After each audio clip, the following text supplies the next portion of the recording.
최종 기준을 자체 청작하는 게 가장 효과가 크다고 생각해요. 저는 공감이 가진 않습니다 사실. 결과 보니까 붙었더라고. 자신감이.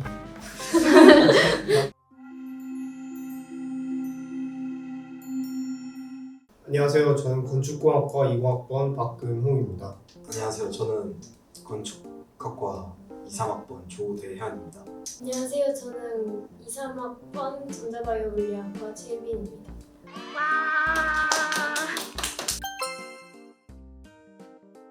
일단 광운대 논술 같은 경우는 큰 특징이 최저가 없다는 건데요. 그래서 일단 70%는 논술이 들어가고 학생부는 30% 정도 들어갑니다. 제가 4년 전 일이라 사실 기억이 정확하게 나지 않는데 제가 시험을 봤을 때는 문제의 수가 좀 다양하고 많았던 것 같아요. 다른 학교 같은 경우에는 조금 큰 문제들을 기본으로 삼아서 한 4문제 정도 나오는데 저희 학교에서 봤을 때는 13문제 정도가 나왔었던 걸로 기억을 하거든요.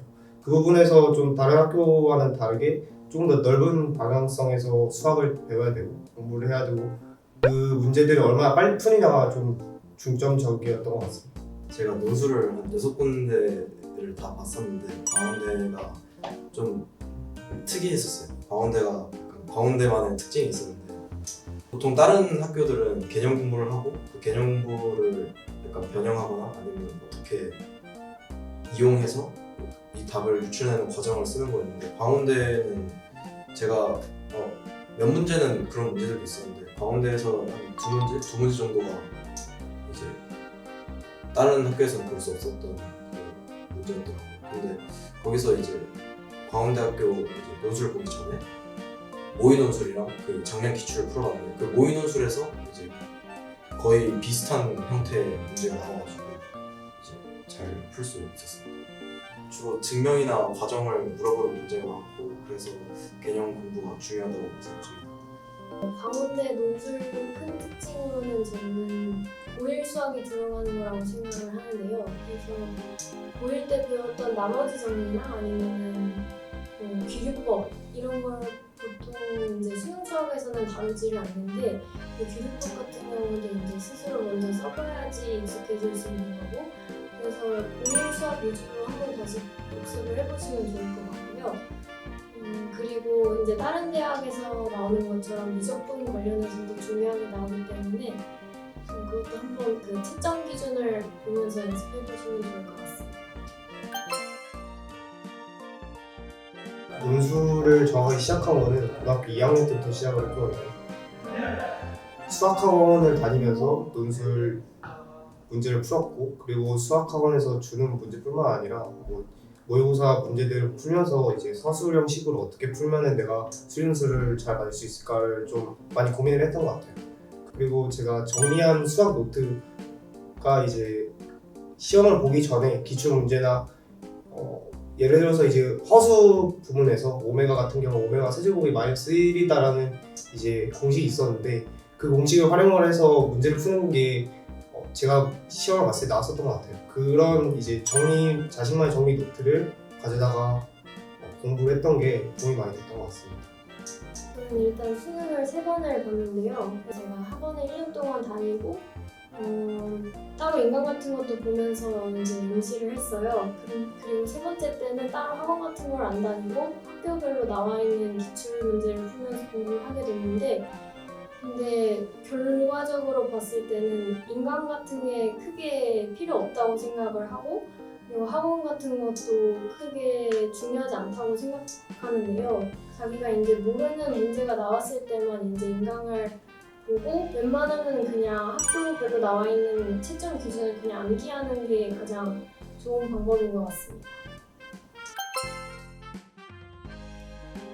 이제 수능을 딱 보고 나서 가치점표 채점을 하는데 이건 답이 없다 해서 논술만이 답이다 해서 그 진짜 이거 아니면 안 된다 이거 아니면 1년 더 해야 된다 싶은 마음으로 되게 긴장하고 딱 들어갔어요. 부서장 들어갔는데 저희 학과가 4명을 뽑았거든요. 근데 강의실 큰 강의실 2개가 꽉 차 있는 거예요. 그래서 한 200명 정도 됐던 것 같은데 그 중에서 4명 이 중에서 4명밖에 안 뽑힌다. 어렵겠다 싶었는데 딱 이제 문제집 받고 나서 문제 딱 봤는데 그 모의 기출이랑 문제가 똑같은 게 있고 그리고 나머지 다 풀만한 거예요. 봤는데 그거 된 거 같다 싶어서 쓱 다 풀고 이제 정리를 했는데 한 시간이 30분 정도 남았어요. 다 정리는. 그래서 그냥 더 있으면 오히려 미련 남겠다 싶어서 그냥 두고 나왔습니다. 그랬는데 이제 딱 결과 보니까 붙었더라고요.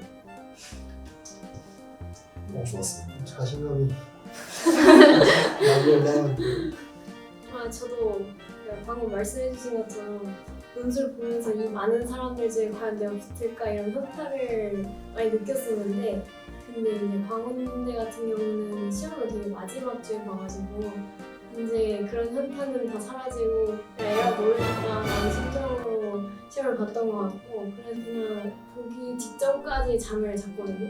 그래서 그냥 진짜 평소 독서실에 푸는 것처럼 그렇게 풀다가 그냥 그래서 시간도 오히려 많이 남았고 긴장도 안 됐고 여러 번 복습하고 나올 수 있었던 것 같아요. 여러 번 검토를 하고 제가 봤을 때는 그렇게 크게 영향이 가지 않는 것 같아요. 왜냐면 제가 수시 등급도 이제 학점이 아니죠. 점수대가 등급대가 이제 5점대 그리고 4점대 후반대였는데 자신감 있게 논술만 잘 풀면은 그냥 다른 사람보다 잘하면은 잘 될 것 같습니다. 저도 내신 등급이 5점 후반대였는데 제가 그 반영 비율 해서 계산하는 걸 봤는데 9등급 내신이 9.0이면 그 30% 들어간 점수가 0점으로 들어가더라고요. 근데 8등급 정도까지만 돼도 점수가 최소로 들어간 점수가 있다 보니까 논술만 잘 보면 이게 커버가 되더라고요. 그래서 저는 지금 5등급이면 한 15점 이상은 받을 수 있고 그래서 논술만 만점 받으면 85 정도 생각하면 돼서 이제 충분히 가능할 수 있겠다 생각했습니다. 광운대 같은 경우는 그 교과가 30%여가지고 꽤 많이 다른 대학들에 비해서 꽤 많이 들어간다고 생각이 들 수도 있는데 저도 5, 6등급, 4, 5등급 때였던 것 같고 그리고 논술 같은 경우는 논술 시험이 중요한 거지 학생부가 중요한 게 아니니까 자기가 6등급 이하여도 그냥 한 문제 더 많이 맞추자 이런 마음가짐으로 그냥 임하시면 될 것 같아요. 긴장을 하게 된다면은 그냥 자기가 긴장한 상태로 두는 게 가장 좋은 것 같아요. 다른 과학적인 근거로도 그렇지만 내가 이제 긴장한다고 그거를 긴장을 안 해야겠다라고 하다 보면은 내가 굳는 현상이 또 있기 때문에 그냥 긴장한 상태로 그냥 자신감 있게 내가 다른 사람보다 한 문제 더 푼다, 더 잘 쓴다라는 마인드로 가지고 보면은 쉽게 풀어 나가실 거라고 생각합니다.